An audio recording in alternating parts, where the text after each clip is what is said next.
Begitu Indonesia baru merdeka, baru 3 tahun ini PKI Semau dan Amir Syarifuddin sudah melakukan pemberontakan. Mereka sudah mengkhianati, mencoba membunuh bayi Indonesia yang baru lahir, baru 3 tahun. Dan tokoh-tokoh ini masuk, lalu Hilmar mengatakan ini sebuah kealpaan, bahwa Kiai Hasyim Asy'ari tidak masuk sebuah kealpaan, bahwa tokoh-tokoh Islam Nasir, tadi Safruddin dan siapa lagi dan yang lainnya tidak masuk sebuah kealpaan. Wah, ini mohon maaf, sampean terlalu lugu, saudara.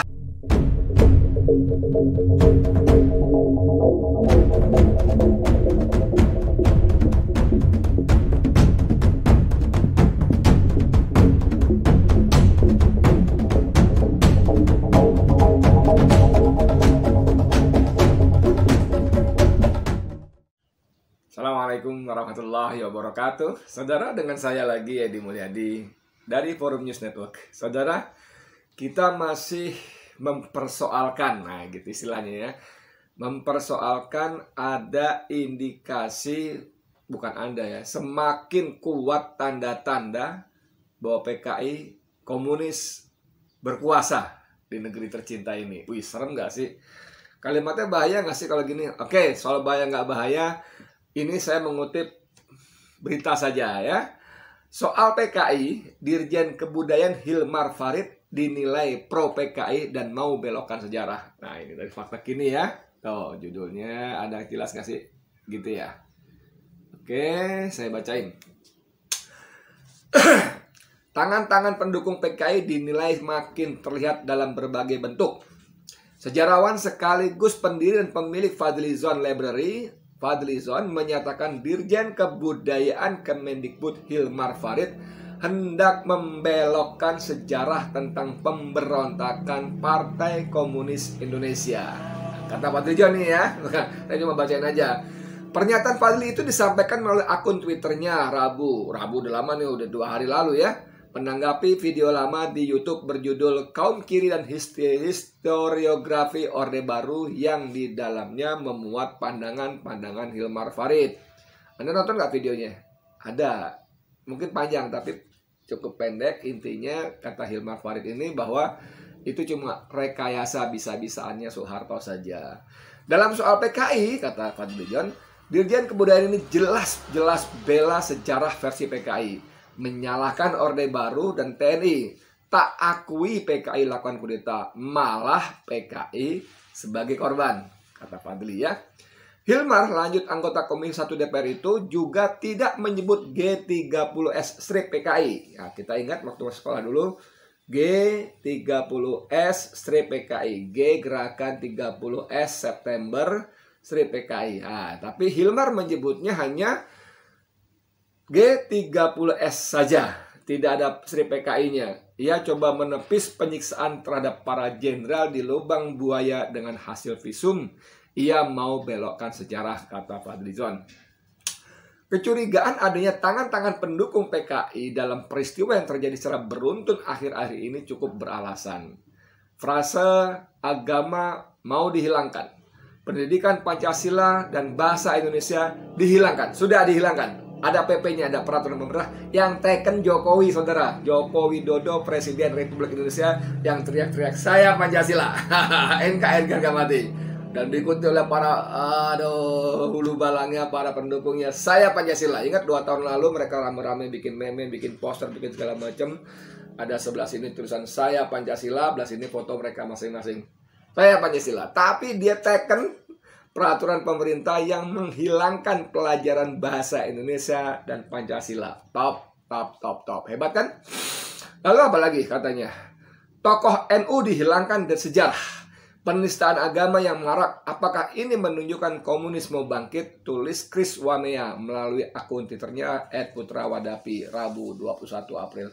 Chris Wamea ini tokoh dari timur, dari Papua. Dan dia sering mengeluarkan tweet-tweet yang saya kira cukup tajam mengkritik pemerintah ya, tentang bagaimana seharusnya negara hadir lah gitu ya, bagaimana negara melakukan banyak sekali kezaliman pada rakyatnya, bagaimana negara memperlakukan hukum secara jungkir balik dan sebagainya. Ini kata Chris Wamea dalam tweet-tweetnya yang populer.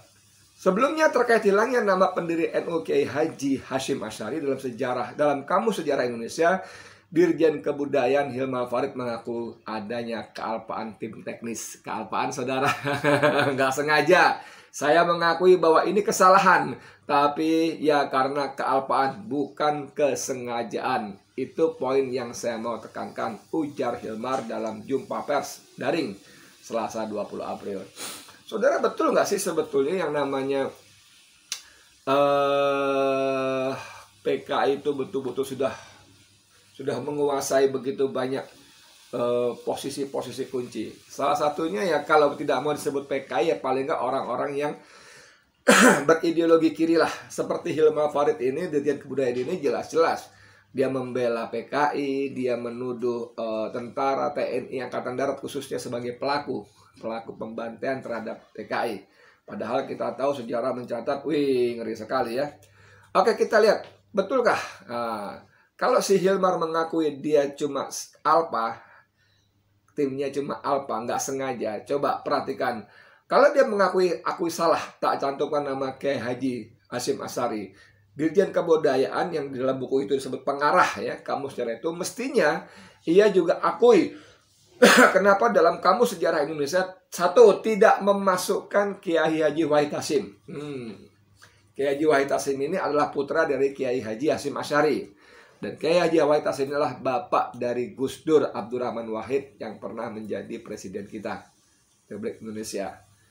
Dan Kiai Haji Wahid Hasyim sudah ditetapkan sebagai pahlawan nasional. Dan yang paling penting lagi, dia adalah tokoh NU, tokoh Islam, ulama. Dan oleh Hilmar Farid, namanya tidak dicantumkan di dalam Kamus Sejarah Indonesia.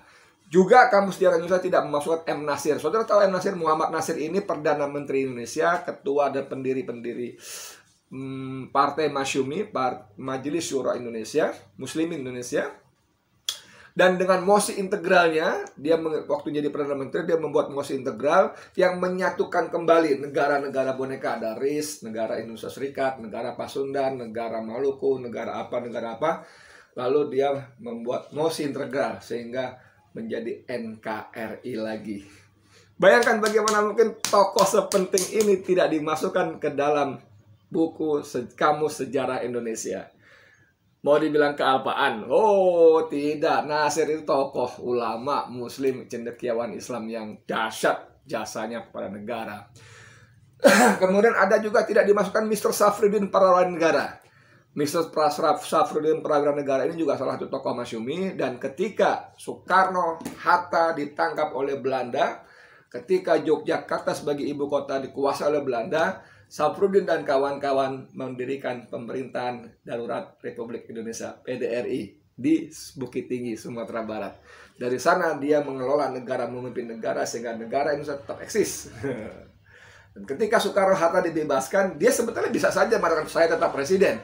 Tapi Safruddin, Mr. Saf ini mengembalikan kekuasaan kepada Soekarno-Hatta sebagai presiden yang memang dipilih oleh rakyat Indonesia di masa-masa awal kemerdekaan. Mungkin kalau tidak ada Safruddin Prawira Negara, Indonesia mungkin tidak ada sekarang ini. Tapi ketika Soekarno-Hatta ditangkap Belanda, ketika Yogyakarta sebagai ibu kota sudah dikuasai oleh Belanda, Safruddin Prawira Negara membuat PDRI, Pemerintahan Darurat Indonesia. Jadi orang ini jasanya luar biasa. Safruddin juga pernah menjadi gubernur Bank Sentral Indonesia. Tapi oleh Hilmar tidak dimasukkan. Mau dikatakan itu sebagai kealpaan? Wow, Anda terlalu naif, saudara. Tapi ya, sebaliknya Hilmar dan kawan-kawannya justru memasukkan Darsono Noto Sudirjo. Yang kita nggak tahu siapa itu Darsono itu adalah tokoh PKI. Tokoh PKI, dan itu masuk dalam halaman 51. Kemudian ada DN Aidit di Panasantara Aidit. Pastilah kita tahu siapa dia, ketua PKI. Siapa dia? Ketika PKI di bawah dia melakukan kudeta terhadap Indonesia, pemerintahan yang sah, membunuh pahlawan revolusi, berapa jenderal itu dan satu Kapten Pierre Tendean, ya kan? Ketika itulah Aidit menjadi ketua PKI. Namanya Sekjen PKI kalau nggak salah ya. Pimpinan PKI lah gitu intinya, pimpinan puncak. Dan itu Orang yang berdarah-darah tangannya itu, orang yang mengkhianati Indonesia dan Pancasila itu, kan gitu kan. Orang yang ingin mengubah Indonesia menjadi negara komunis itu dimasukkan dalam Kamus Sejarah Indonesia. Lalu ada Henk Snellflit, halaman 87. Pada video saya sebelumnya sudah saya sampaikan juga, dia adalah pendiri Partai Komunis pertama di Asia, di Indonesia waktu itu. Ya, begitu Indonesia baru merdeka baru 3 tahun ini PKI Semau dan Amir Syarifuddin sudah melakukan pemberontakan. Mereka sudah mengkhianati, mencoba membunuh bayi Indonesia yang baru lahir, baru 3 tahun. Dan tokoh-tokoh ini masuk, lalu Hilmar mengatakan ini sebuah kealpaan, bahwa Kiai Hasyim Asy'ari tidak masuk sebuah kealpaan, bahwa tokoh-tokoh Islam Nasir, tadi Safruddin dan siapa lagi dan yang lainnya tidak masuk sebuah kealpaan. Wah, ini mohon maaf, sampean terlalu lugu, saudara. Penonton Bang Edi Channel, kalau percaya dengan kalimat-kalimat si Hilmar ini. Nah, ini ada beberapa fakta terkait dengan Hilmar. Hilmar dalam narasinya menyebut PKI tidak pernah memberontak. Oke, Hilmar menyebut PKI hanya menjadi korban fitnah Orde Baru, dan pada saat itu kejadian PKI menjadi korban dari TNI Angkatan Darat. Wow. Kemudian dia juga menghapus nama pendiri NU dari buku Kamus Sejarah tadi ya, Sejarah Indonesia. Menghapus juga nama-nama tokoh para pejuang. Dan dia juga ingin merevisi film 30 SPKI agar PKI bukan jadi korban lagi. Bukan jadi pengkhianat, tetapi menjadi korban lagi. Aduh, ini Hilmar ini. Nah, untuk ini banyak yang bunyi ya. Misalnya siapa namanya? Dari keluarga Hasyim Asy'ari ya. Kita tahu siapa Hasyim Asy'ari tadi, pendiri NU, Hadratus Syekh Hasyim Asy'ari. Buntut polemik kasus sejarah, pemerintah diminta waspada PNS radikal kiri. Wah, ini menarik sekali ya. Karena selama ini, sekarang ini bahkan kita masih ingat si Dede Budiarto itu, Kristia Budiarto, komisaris independen PLNI, sampai sibuk ngurusin pengajian dan mencopot pejabat yang membuat pengajian itu dengan dalih radikal yang dimaksud orang Islam. Padahal ternyata banyak juga PNS yang radikal kiri. Keluarga Hasyim Asy'ari menilai munculnya Kamus Sejarah Indonesia menuai protes menjadi salah satu indikasi masuknya paham radikal kiri di pemerintahan saat ini. Oleh sebab itu, pemerintah diminta mengawasi para ASN, aparatur sipil negara, yang terindikasi berpaham radikal tersebut. Cucu Kiai Haji Hasyim Asy'ari, M. Irfan Yusuf Hasyim, mengatakan pemerintah harus melihat polemik Kamus Sejarah Indonesia sebagai masalah yang serius. Sebagai masalah yang serius, bukan sekedar kesalahan teknis. Pasalnya, alih-alih meniadakan sejumlah tokoh penting dalam sejarah Indonesia, kamus itu justru memuat sejumlah tokoh PKI. Jadi menurut Pak Irfan Yusuf Hasyim ini, cucu dari Hadratus Syekh Kiai Haji Hasyim Asy'ari ini, persoalan tidak dimasukkannya tokoh Islam dalam sejarah, Kamus Sejarah Indonesia itu bukan semata masalah teknis. Tidak. Ini bukan masalah teknis seperti saya sebut tadi. Ini bukan masalah kealpaan. Ini adalah kesengajaan yang terencana. Sudah tokoh Islamnya tidak ada, mereka memasukkan tokoh-tokoh PKI dalam Kamus Sejarah. Supaya pembaca melihat, orang PKI juga punya jasa, punya kontribusi terhadap Indonesia di awal-awal kemerdekaan dan perjuangan misalnya. Aduh.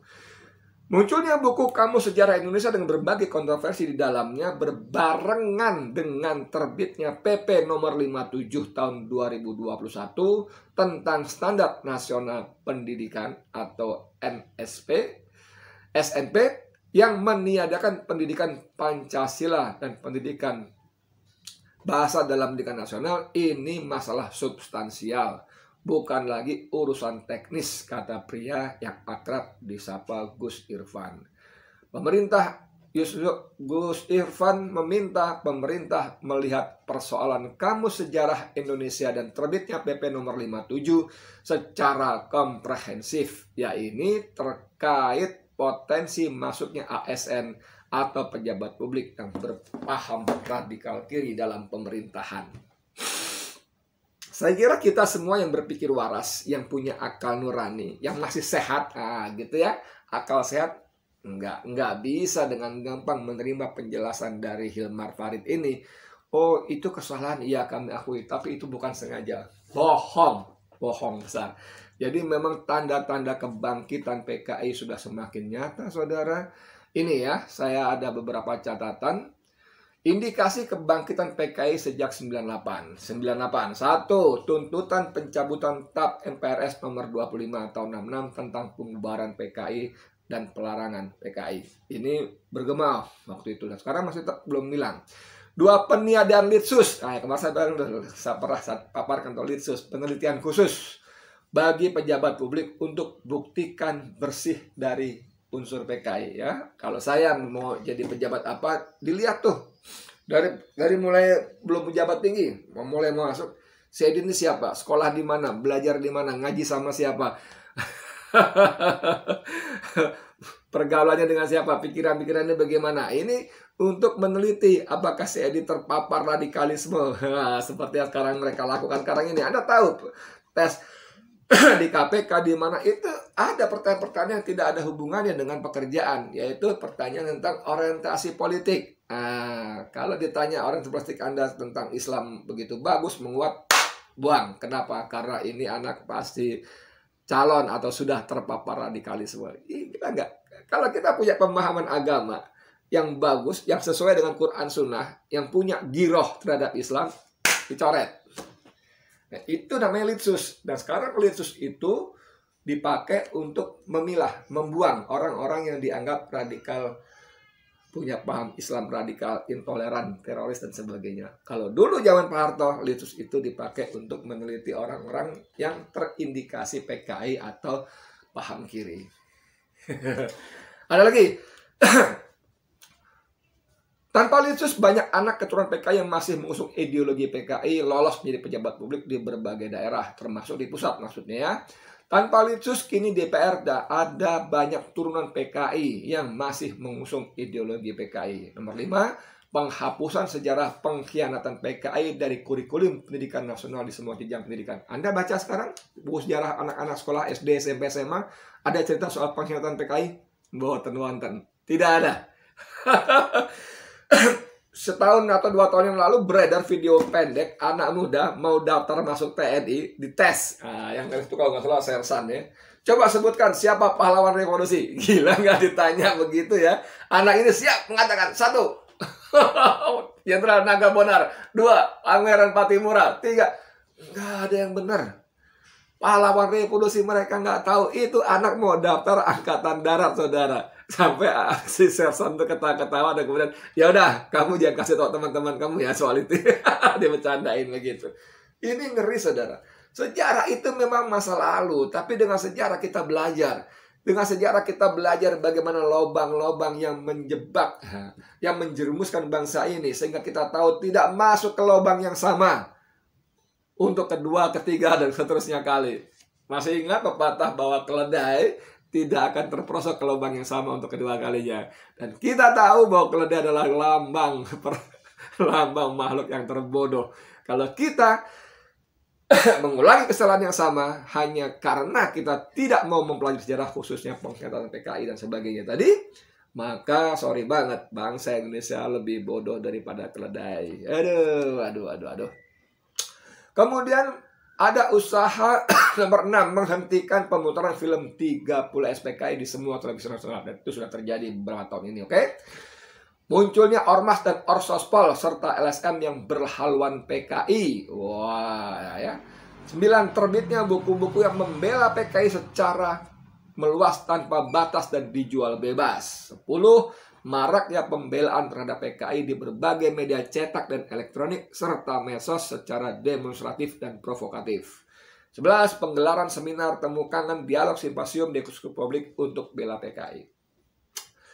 12, posisi Komnas HAM. Komnas HAM dan berbagai LSM liberal yang mati-matian membela PKI atas nama hak asasi manusia. Kayaknya pahlawan betul ya. Padahal kalau kita lihat di sejarah PKI menjelang mereka berontak tahun 65 itu, wow, Wow, berapa banyak umat Islam yang dibantai, khusus NU. Wahai saudara-saudaraku NU, Nahdlatul Ulama, tolong buka sejarah lagi, tanya kepada kakek-kakek kalian yang masih hidup, tanya berapa banyak kiai-kiai NU yang dibantai oleh PKI. Berapa banyak kiai-kiai NU yang disembelih oleh PKI. Berapa banyak santri-santri NU, Ansor, GP Ansor dan sebagainya yang dibunuh secara keji oleh PKI. Tanya tuh, wahai saudara-saudaraku dari NU, ya. Ini NU ini betul-betul jadi korban terbanyak waktu itu sebetulnya. Umat Islam, tapi NU yang terbanyak. Oke? Kemudian ada desakan dan tekanan terhadap Presiden Gus Dur, Megawati, SBY hingga Jokowi agar minta maaf kepada PKI. Wow. 15 dibangun dan diresmikannya Monumen Laskar Cina Po Antui di Taman Mini Indonesia Indah oleh Mendagri Cahyokumolo. Sepanjang sejarah perjuangan kemerdekaan RI tidak ada Laskar Cina kecuali Po Antui tercatat sebagai pengkhianat. Tapi dibuatkan monumennya. Wow. 17 muncul kembali jargon-jargon PKI seperti revolusi mental. Jangan lupa revolusi mental itu PKI punya. Sama rasa, sama rata, serta masyarakat tanpa kelas. Ini khas jargon-jargon PKI. Juga sekarang salam Pancasila. Itu ternyata salamnya Aidit. Anda buka lagi deh ya. Aduh, luar biasa. Munculnya tokoh-tokoh PKI dalam parade HUT RI di sejumlah daerah dan baliho di Bandara Soekarno-Hatta. Jadi terlampau banyak ini saudara sekalian tentang indikasi munculnya PKI. Dan kita mau mengatakan, Edi, kamu jangan terlalu paranoid. PKI itu sejarah, PKI itu sudah selesai, PKI itu sudah dikubur. Wow, Anda terlalu menggampangkan saudara. PKI sejarah, yes. PKI tetap akan bangkit. Tetap akan bangkit. Tapi di Cina yang jelas-jelas komunisnya udah liberal, di kapitalis. Iya, betul. Cina memang sudah sangat liberal dan sangat kapitalis, tapi ideologinya tetap PKI. Dan di Indonesia, PKI bangkit kembali bukan semata-mata karena ideologi, bukan semata-mata romantisme ideologi, tapi karena dendam sejarah, karena mereka berpendapat menjadi korban pada peristiwa G30S dan pasca setelah itu. Dan pelaku utama adalah umat Islam dan TNI Angkatan Darat. Kalau mereka bisa berkuasa, maka yang pertama menjadi korban adalah umat Islam. Karena masalah tidak punya senjata. Baru mereka akan berusaha. Caranya bagaimana? Pokoknya balas dendam kepada umat Islam dan TNI Angkatan Darat. Itu nyata saudara. Jangan terlalu merasa aman. Jangan terlalu merasa aman, ya. Waspada. Kalau kata Bang Napi, waspadalah. Saya Edi Mulyadi untuk FNN. Assalamualaikum warahmatullahi wabarakatuh.